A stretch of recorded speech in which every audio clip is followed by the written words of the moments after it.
when we come to the topic of human circulatory system, we need to remember that human circulatory system's components are the blood, and then there is a lymph, because in the animal tissues we have already covered that there are two types of soft or two types of fluid connective tissue or specialized tissue, which are the red vascular tissue and the white vascular tissue. Red is called as blood and white is called as lymph. We have done this thing a lot in detail in that chapter. And then there are vessels, that means the blood capillaries, we have veins as well as arteries, and then we have the heart. So these are the structures we are going to learn in detail in this chapter. So let's quickly go through the blood. So what is blood? We all know human blood is the red vascular tissue or the red fluid connective tissue, and blood is not something which is formed by the same tissue. If you pay attention to blood, we have already covered before that blood is made up of plasma, and then there are formed elements, and the formed elements are the cells present in the blood. Now, what are the cells present in the blood? It's easy to remember: RBC, WBC and platelets. Now, when you pay attention to these cells,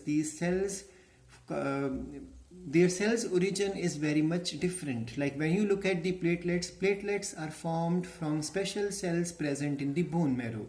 Then when you look at the WBC, they are formed in the bone marrow, and some are formed in the lymphoid tissues. And then when you talk about the RBCs, they are formed from the special cells in the red bone marrow. So these cells, and when you look at the components of the plasma, like there are proteins present in plasma. For example, there are proteins which we'll be discussing in this chapter regarding albumin, globulin, fibrinogen, prothrombin.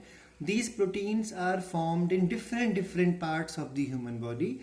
That means this tissue has its composition made in different parts. That's why we can say that the development of blood is heterogeneous, as its components develop in different places in the human body. Therefore, blood can also be called as a composite tissue because its components are formed in different parts of the human body. We all know blood is opaque. Blood is slightly sticky type of fluid, and it gives a reddish color to the blood vessels in which it is running also. And when you see blood has a particular volume also. Generally, it is 5 to 5.5 liters in a healthy human being, but there are some workers who estimate this volume can even go up to 7 liters. It depends from the type of work activities a person indulges in, and height of the person, etc., etc.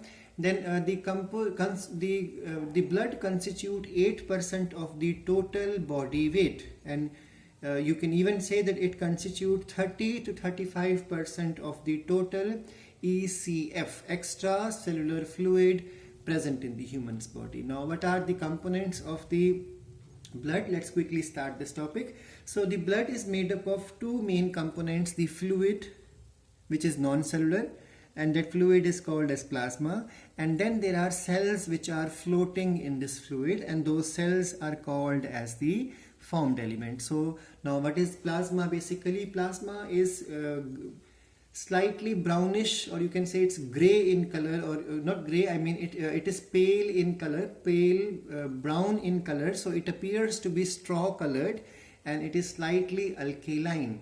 Now, the pH of blood is, or pH of the plasma is 7.4, so slightly alkaline only.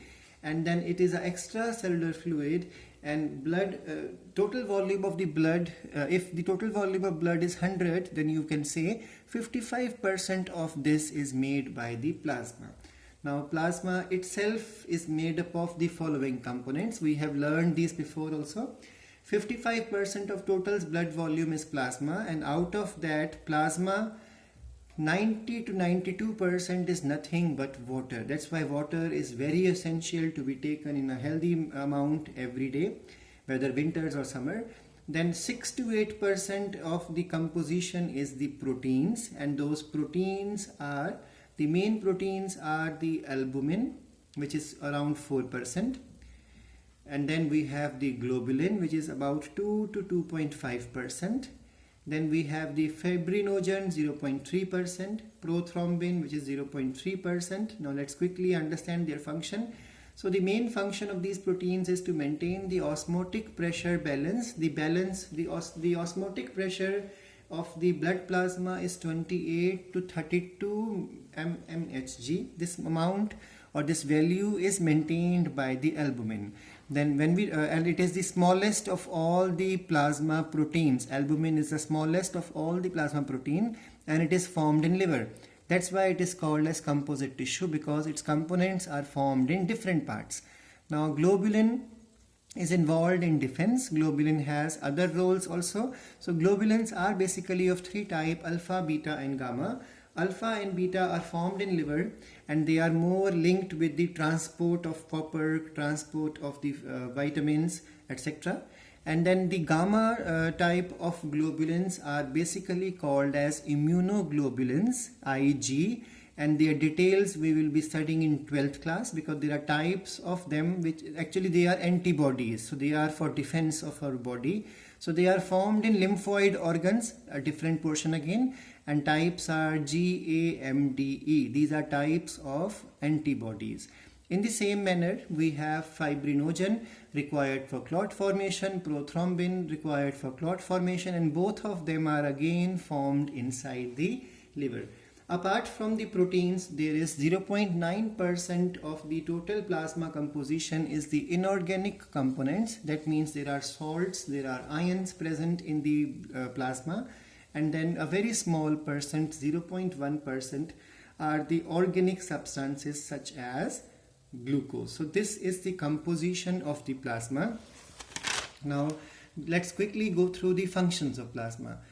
Plasma's main function is the transport of gases. We have already covered in the last chapter that oxygen to somewhere around 3% is carried through the plasma in dissolved form. Similarly, carbon dioxide dissolved form 7%.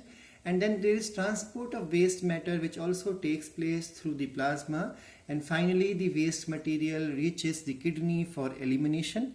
Transport of the food absorbed by the alimentary canal, again it is for either for immediate use or it is for storage, again takes place through plasma.